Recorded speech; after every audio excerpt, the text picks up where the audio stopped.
Today we're going to cover all things scapula or a shoulder blade. We're going to talk about why it's one of my favorite areas of the body, what the relevant anatomy is, and some different ways to strengthen and exercise it so you can keep it healthy and functioning your best.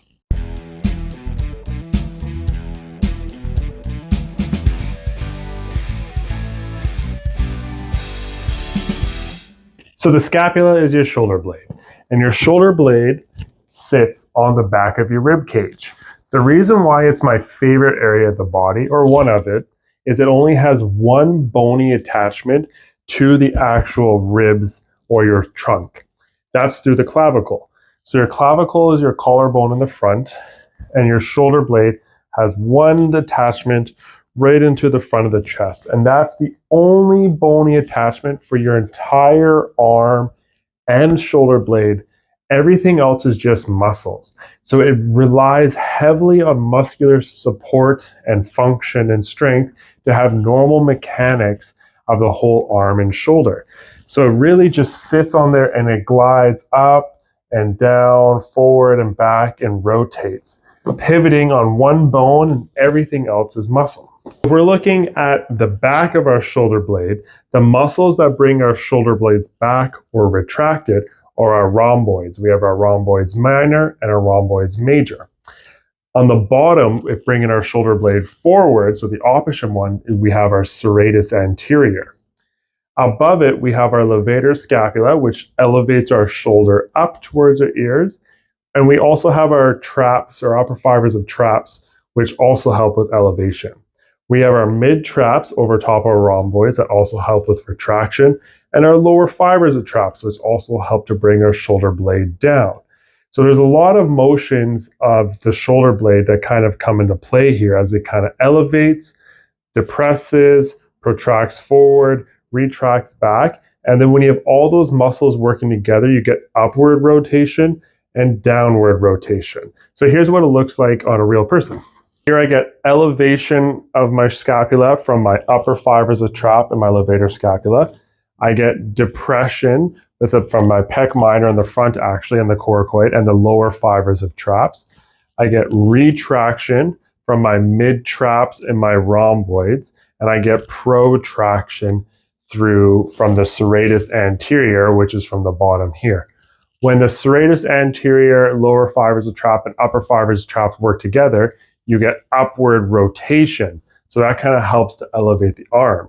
And then when your rhomboids and your pec minor work together, they pull, and your levator scapula work together and pull down, you get downwards of rotation. So you have upwards rotation, downwards rotation, elevation, depression, protraction, retraction. There's a lot going on. And you can just see by just holding my arm out how much motion I get through the scapula without even using my arm muscles. That's just my shoulder blade moving forward, back, up and down. One easy at-home way to strengthen your scapular muscles is doing my favorite circuit called the YTA circuit. Basically, I'm just combining 3 exercises into one little circuit. So the first one is the letter Y, or in the Y position. So you're having your arms straight up overhead. Now, what you're trying to do with this exercise is pull the band down towards your chest. Now, it's really easy just to think about using your arms to do it, but what I'm trying to emphasize is my shoulder blades pulling down and together. So this engages my lower fibers of traps. So you're standing here, pulling down and together, 1. Pulling down and together, 2. So you're really getting the lower fibers of traps kind of working on this downward rotation movement.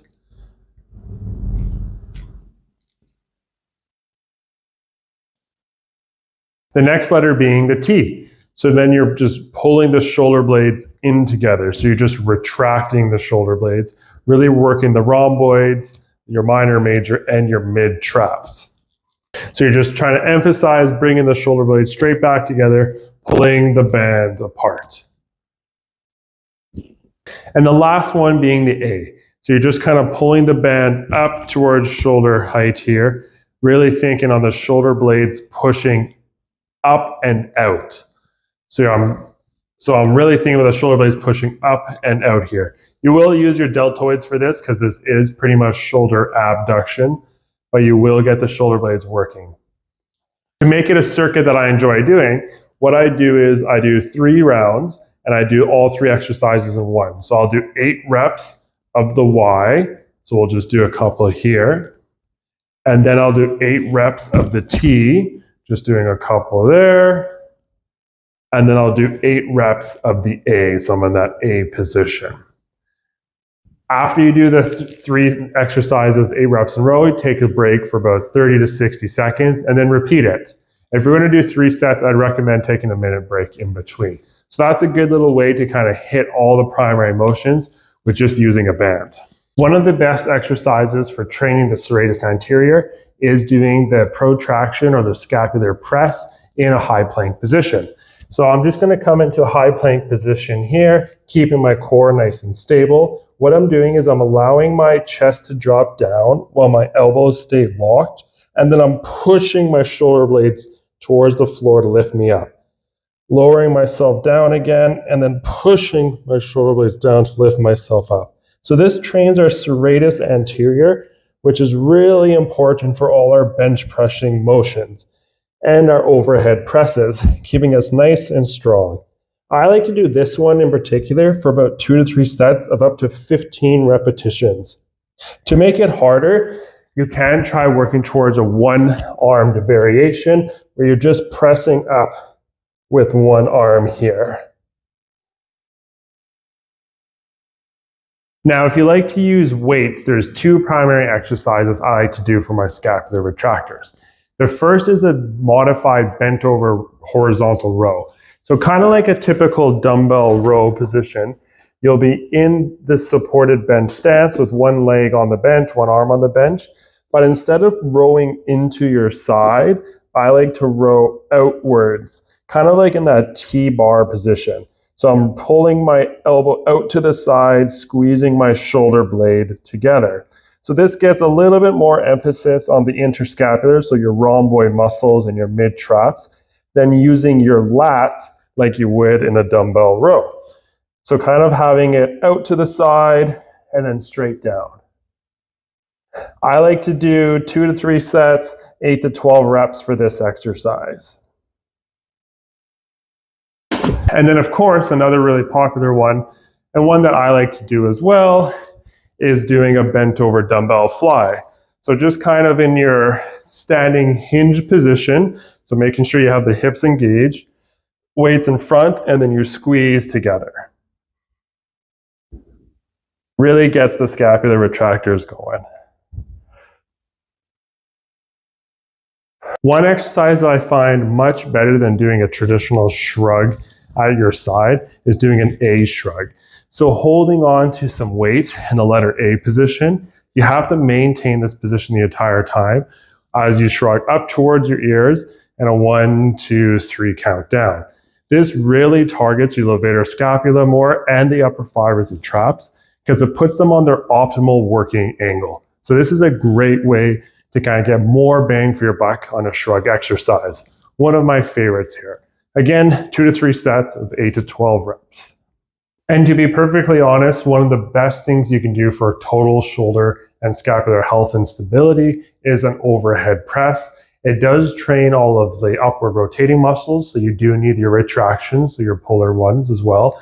But just performing an overhead press with a bit of a push at the top to kind of get that serratus anterior is super key to just maintaining optimal shoulder and scapular health. So I'm a huge advocate for people doing an overhead press, especially standing, just because you get to work a little bit more of that stability of your core and your spine, and using dumbbells so you can kind of see the differences and left to right and how you feel, just to work a little bit more of that instability as well. We covered a lot in today's video, and I want to summarize that the scapula has a lot going on, and it relies on the muscles primarily for your stability and strength. It's really important for foundational movements like rowing, overhead pressing, and bench pressing, and lots of sports. And it can be quite dysfunctional in people who are very rounded and they just move with their arms. So it's really important to have optimal muscles of your scapula. So to really train them well, You should be training your retractors, the ones that bring it back, and your protractors forward, and your upward and downward rotators at least once to twice a week. So that would be twice a week where you're at least dedicating some time to one of the movements and some time to the opposite movements.